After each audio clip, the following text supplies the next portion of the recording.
First, we have Lawrence. Okay, so first, before that, let's go to the squad. I am in a hurry. Okay, so Otto, tell us your squad, or present to us your squad for the next 2 games. Thank you. For the goalkeepers, we have Lawrence Atiji Ziggy from St. Gallen. We have Joseph Wallacott from Hibernian. We have Frederick Asare from Asante Kotoko. Defenders, we have Gideon Menza from Auxerre. Ebenezer Annan from Novi Pazar.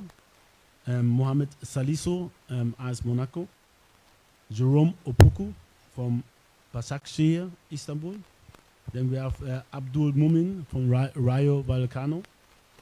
Alexander Djikou from Fenerbahce, Istanbul. We have Alidou Seydou from Stade Rennes.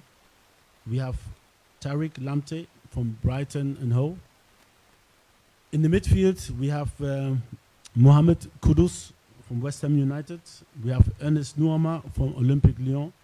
We have Salis Abdul Samit from RC Lens.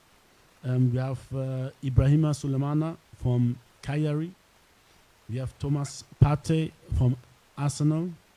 We have Edmond Ado from Radnitsky Nice. We have Elisha Owusu from AG Auxerre. We have Abu Francis from Cercle Bruges.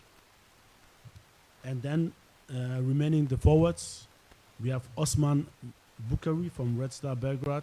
We have Abdul Fattah Ishiwaku from Leicester City. Antoine Semenyo from Bournemouth. We have Jordan Ayew from Crystal Palace. We have Ibrahim Osman from FC Nordirland. We have Kamaldeen Sulemana from FC Southampton. And we have Brendan Thomas Asante from West Bromwich Albion. That's it. So, ladies and gentlemen, those are the players for the 2 matches. Campaign begins tomorrow. 26 players have been named. Your comments are welcome now. The floor is open for your questions, please. Silence, please. Questions, raise your hand. You tell us your name and your media house, and then your question. Thank you.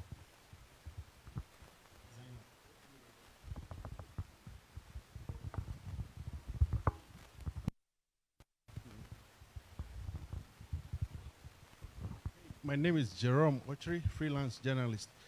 I'm more interested in the long-term project than the names of the players. Do you know about the Ghana football DNA and the football DNA, and how does it fit into your 3-year or long-term plan?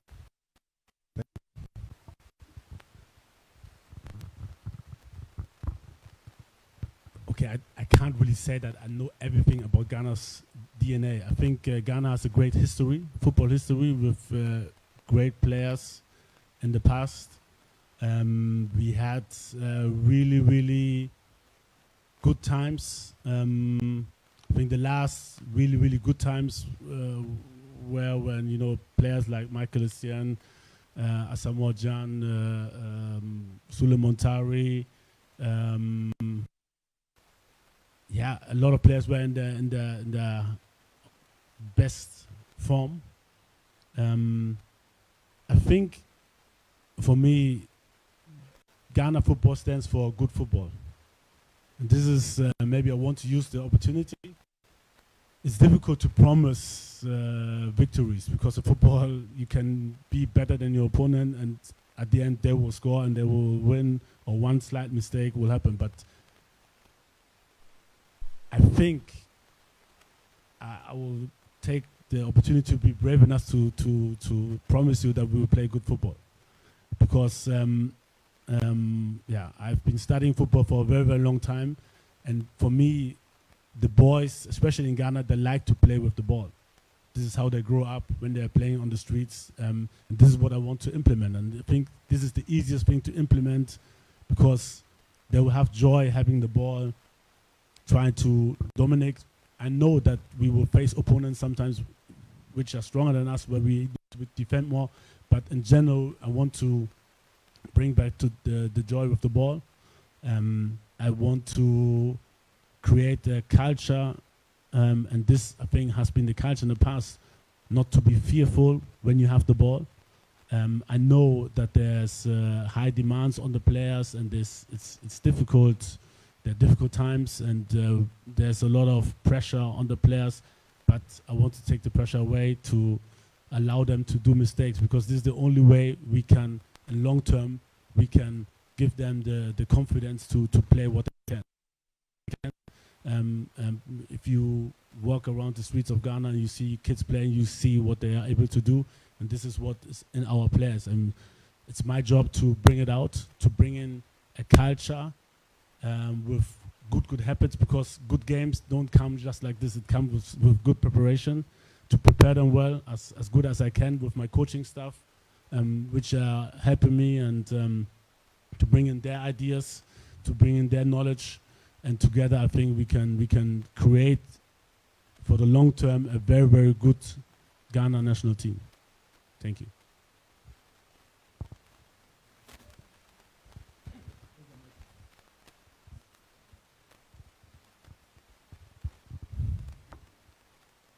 Good morning, Coach.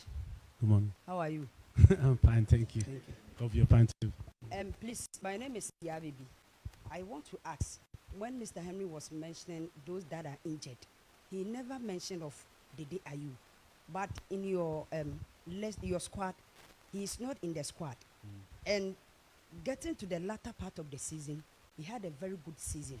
Please, with all due respect, can you give me the technical know-how why he wasn't included in the list? Or is it because the pressure from the Ghanaians that he has paid his dues, so probably it should end? And secondly, my another question is that I want to know the kind of coach that you are. Are you a Pep Guardiola type of coach, a Jurgen Klopp type of coach, or are you, please, or are you a Jose Mourinho type of coach? And after you've given me, or you've chosen your role model as a coach, you give me reasons why you chose that coach and that coach. Thank you very much. Huh? Yeah. Okay, so I think, to be honest, very good question. I don't know if the frame is long, or we have enough time to answer all the time as best as possible. So the first thing, you asked about Andre. So I had a long talk with Andre, personal. I visited him, gave him the reasons why he's not in the squad at the moment, and I usually held it like this, that I don't talk too much about the players who are not in the squad, more about those who are in the squad. And for me, I can say I don't like to I talk to players directly. I don't like to give information out. So he's not part of the squad at the moment. Andre is, I mean, as everyone knows, he's a legend. He's a living legend of Ghana. What he has reached, it's unbelievable what he did for the country. It was a difficult decision, to be honest, because I like him. I like him as a person, also as a player. But this is the decision we took, and I like I said, it's not like we totally agreed, but I give him the explanation, and so I don't want to take it to another extent and say some things that people will write about and this and that. I know it's difficult maybe for you as a press to understand this, but I don't want to make it bigger than it is. Like I said, I have big respect for him. He's a living legend.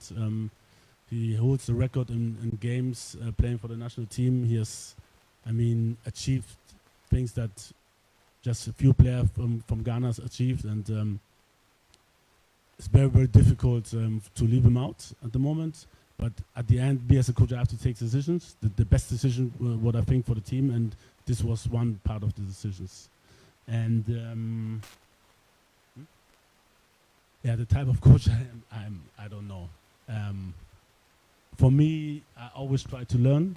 I'm a coach who wants to learn, wants to listen, wants to take advice, even from lower ranked coaches. I'm always open for discussions with other coaches. So I'm a learning coach, and I learn a lot from Guardiola. I learn a lot from Mourinho. I learn a lot from other coaches. I learned also things maybe you shouldn't do as a coach. So I'll take everything which I can get inside my head about coaching and try to take out the best out of all. And this is me then. At the end, I think a mixture of everything. I can play defensively, I can play offensively, I can play the mix, I can make changes, sensible changes, I think.